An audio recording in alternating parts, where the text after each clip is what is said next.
जैसे ही गर्मी आती है तो साथ ही साथ आते हैं हजारों की तादाद में मच्छर भी। मच्छरों से छुटकारा पाने के लिए हम इस्तेमाल करते हैं मच्छर भगाने वाली कॉइल का, अगरबत्ती का, ऑल आउट वाली मशीन का। सबके अंदर पैसा तो खर्च होता ही है, मगर क्या आपको पता है ये कितनी ज्यादा खतरनाक है, जिसे आप बिना सोचे समझे छोटे छोटे बच्चों तक के कमरों में जला देते हैं। क्या आपको पता है इससे इतनी ज्यादा बीमारी होती है, खासकर सांस की, और यहाँ तक कि कैंसर तक हो सकता है सिर्फ 10 मिनट जलाने से। जब उसका धुआं हमारी बॉडी के अंदर जाता है तो वो बहुत ही ज्यादा घातक होता है। मच्छरों की समस्या कोई नई समस्या तो है नहीं, ये बहुत ही सालों से है मच्छर इस धरती पर। तो आज मैं लेकर आई हूँ एक ऐसा नुस्खा जो कि मेरी मम्मी इस्तेमाल करती थी, मेरे बचपन से मैंने देखा है। मच्छर भगाने का ये नुस्खा बिल्कुल ही देसी है, इसे सिर्फ एक बारी की बनाने की थोड़ी सी मेहनत है, मगर कोई भी साइड इफेक्ट नहीं है इसका, ना तो इसका कोई नुकसान है, बल्कि ये बहुत ही ज्यादा शानदार नुस्खा है जिसको हम खुद इस्तेमाल करते हैं। और यकीन मानिए सिर्फ 5 मिनट में ही ना तो मच्छर बचेगा, ना ही मक्खी, ना छिपकली और ना ही कॉकरोचेस घर के आसपास भी नजर नहीं आएंगे। तो चलिए स्टार्ट करते हैं। यहाँ हमें सबसे पहले चाहिए नीम की पत्तियाँ। फ्रेश नीम की पत्तियाँ आपको मिल जाएंगी बहुत ही ज्यादा आसानी से। मैं कल बाहर गई हुई थी, वहाँ पर पेड़ की छटाई हो रही थी, तो मैं वहाँ से इसको टहनी के समेत ही ले आई और घर आकर मैंने इसकी ब्रांचेस को गमले के अंदर लगा दिया ताकि इसमें से जड़ें बन जाएं और एक नया पौधा तैयार हो जाए। उसके लिए तो ये एक कबाड़ था, मगर मेरे लिए जुगाड़ हो गया। नीम की पत्तियों को आप ले लें और अगर इसके अंदर बीज हो तो और भी बहुत ही ज्यादा बढ़िया बात है। नीम तो आपको पता ही है ये कितना औषधीय गुणों से भरपूर पौधा है। इस पौधे की क्या खासियत है शायद ये मुझे आपको बताने की जरूरत नहीं होगी। इस पौधे की खासियत को देखकर लोग विदेशों में भी इसको लगा रहे हैं। तो नीम का पौधा किसी सोने से कम नहीं है। कई बड़ी बड़ी बीमारियों का रामबाण है नीम का पौधा। नीम के पत्तों को हमें सबसे पहले सुखा लेना है कुछ इस तरीके से। इतनी गर्मी पड़ रही है तो नीम के पत्तों का मॉइस्चर बहुत ही जल्दी से सूख जाएगा। नीम की पत्तियां जब सूख जाएं तब फिर क्या करना है। अब नीम की पत्तियों का रंग सूखने के बाद बदल जाता है। अब इसके बाद हमें चाहिए प्याज। जी हाँ, प्याज के छिलके। जी हाँ, हमें सूखे हुए छिलके ही लेने हैं, हमें गीले छिलकों का इस्तेमाल नहीं करना, बल्कि रोज ही रसोई में से प्याज के छिलके हमारे निकलते हैं, तो इसलिए प्याज के छिलकों की क्वांटिटी आप अपनी मर्जी से ले सकते हो। अगली चीज लेंगे हम तेज पत्ता। मैंने तो फ्रेश तेज पत्ते का पौधा अपने घर में ही लगाया हुआ है। हम तो इसी तेज पत्ते के पत्तों को सुखा लेते हैं।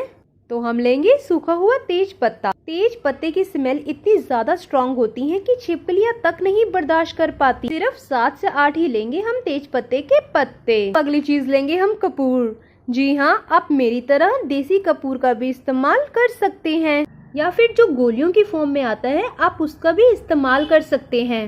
ऐसा कहा जाता है कि शाम के समय कपूर को जलाना बहुत ही ज्यादा शुभ माना जाता है। ऐसी मान्यता है कि कपूर को जलाने से वातावरण तो शुद्ध होता ही है, मगर साथ के साथ ये घर में सकारात्मक ऊर्जा को भी लेकर आता है। मैंने तो देसी कपूर लिया है, सिर्फ इतना सा ही। इसके बाद हम लेंगे लौंग। सिर्फ 10 से 15 ही लेंगे हम लौंग। लौंग की खुशबू बहुत ही ज्यादा तेज होती है। जब हमारे घर में ही इतनी तेज खुशबू वाली चीजें हैं जिसके इस्तेमाल से हम मच्छर भगा सकते हैं, तो फिर खतरनाक केमिकल वाले प्रोडक्ट का इस्तेमाल क्यों करना। पैसे देकर और साथ में बीमारी को खरीद कर लेकर आना। अपनी जान और अपनों की जान को खतरे में डालने का क्या फायदा। देसी टोटके आज भी ज्यादा असरदार हैं। अब हमें चाहिए मिक्सी का जार, जिसमें हम डालेंगे सबसे पहले नीम की पत्तियों को, फिर हम डालेंगे प्याज के छिलकों को। गीले नहीं होने चाहिए प्याज के छिलके, सूखे होने चाहिए। फिर हम डालेंगे तेज पत्ता, फिर इसके बाद हम लौंग डालेंगे और साथ के साथ डाल देंगे कपूर को भी। अब इसका बिल्कुल मरीन सा, बिल्कुल बारीक सा पाउडर बना लेंगे। जितना बारीक कर सकते हैं हम उतना बारीक इसको कर लेंगे। ये नुस्खा बहुत ही ज्यादा आसान है, बहुत ही आसानी से मच्छर भाग जाएंगे इससे। तो सबसे पहले जान लेते हैं इसको रखना कैसे है। आप इसको किसी भी डिब्बे में या के छोटे छोटे से कंटेनर आते हैं उसमें भी आप इसको रख सकते हैं। बस एयर टाइट कंटेनर में रखें इसको। ये 2 साल तक भी खराब नहीं होगा। बस इसके ढक्कन को टाइटली बंद करके रखें इस्तेमाल करने के बाद। आइए अब जान लेते हैं इसका इस्तेमाल कैसे करेंगे। यहाँ पर मैंने ली है एक कटोरी। आप चाहें तो मिट्टी का कोई पुराना बर्तन भी ले सकते हैं या मेरी तरह कोई पुरानी सी कटोरी भी ले सकते हैं। अगली चीज ली है मैंने सरसों का तेल। तेल आप चाहे कोई भी ले सकते हैं, सरसों का तेल, नीम का तेल, कोई भी प्रॉब्लम नहीं है। आप जो भी तेल इस्तेमाल करते हैं उसका प्रयोग कर सकते हैं। हाफ छोटा चम्मच के करीब हम लेंगे इस पाउडर को और 2 चम्मच के करीब लेंगे सरसों के तेल को। अच्छे से मिक्स कर लेंगे इसको। अब सिर्फ 5 मिनट के लिए इसको ऐसे ही छोड़ देंगे। ये पाउडर जो है तेल के अंदर अच्छे से घुल जाए। अब हम लेंगे थोड़ी सी रुई और रुई की ऐसे बाती बना लेंगे। थोड़ी सी मोटी बाती बनानी है, बाती पतली नहीं बनानी। बाती को अच्छे से तेल के अंदर डबो लेंगे, पूरे इसी तेल में। अब इस बाती को हम जलाएंगे सुबह के समय या शाम के समय। जब भी आपके यहाँ मच्छर आते हैं तभी आप इसको जला सकते हैं, क्योंकि गर्मियों में शाम के साथ साथ सुबह भी मच्छर बहुत ही ज़्यादा आते हैं और साथ में लेकर आती हैं बीमारियां, मलेरिया, डेंगू और चिकनगुनिया जैसी। इसको हमें जलाकर कमरे के अंदर रख देंगे। जब आप इसको जलाएंगे तब आप एक चीज़ का नोटिस करेंगे, इसमें ये धुआं सा उठता है। ये काला काला सा धुआं हमारी सेहत को नुकसान नहीं करेगा, बल्कि मक्खी मच्छर को घर से भगाएगा। आप एक बार ये इसको जरूर जलाइएगा ताकि मक्खी मच्छर घर से भाग सके। खैर, ये तो बात हुई एक मेथड की। अगर आपके पास इतना टाइम नहीं है मेहनत करने का तो फिर मैं लेकर आई हूँ इससे भी एक बहुत ही ज़्यादा इजी मेथड। अगर आप पहले बताए हुए मेथड से जलाएंगे तो आपको थोड़ी देर के लिए पंखा बंद करना पड़ेगा, कूलर बंद करना पड़ेगा, नहीं तो लो जो है वो बुझ जाएगी। काफ़ी लोग हैं जिनको 10 मिनट भी गर्मी बर्दाश्त नहीं होती, इसलिए लेकर आई हूँ दूसरा तरीका इसको इस्तेमाल करने का। इस मेथड के इस्तेमाल से ना तो आपको कूलर बंद करना पड़ेगा और ना ही पंखा। आपको लेना है सिर्फ एक पुराना बर्तन।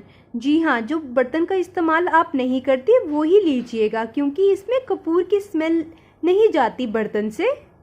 इस बर्तन के अंदर हम डालेंगे सरसों का तेल। आप चाहे कोई भी तेल का इस्तेमाल कर सकते हैं। उसमें मिला देंगे जो पाउडर हमने बनाया है गरम तेल के अंदर। अब तेल के अंदर इस पाउडर को बहुत ही अच्छे ढंग से मिक्स करेंगे। आपको इसको पकाना है बिल्कुल ही लो फ्लेम में। आप देख सकते हैं मैंने गैस को बिल्कुल ही धीमी रखा हुआ है, सिर्फ 5 मिनट तक पकाना है। आप देख सकते हैं इस तेल का रंग बिल्कुल ही बदल गया है। अब हमें गैस को कर देना है बंद और इसको ऐसे ही छोड़ देंगे ठंडा होने के लिए। जी हाँ, बिल्कुल ही पूरे तरीके से इसको ठंडा होने के लिए हमें इसको छोड़ देना है। अब ये तेल हो गया है बिल्कुल ही ठंडा। अब ये केमिकल मुक्त लिक्विड रेडी हो गया है इस्तेमाल करने के लिए। अब एक छन्नी की मदद से हम इस ऑयल को अच्छे से छान लेंगे ताकि इसमें कुछ भी दरदरा पार्ट ना रह जाए।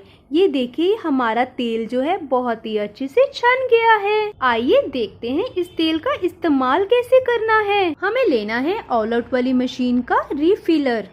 ये खाली डब्बी जो है हम सबके घरों में होती ही है। इसके ऊपर वाली कॉइल को हम रिमूव करके उसमें तेल को डाल देंगे।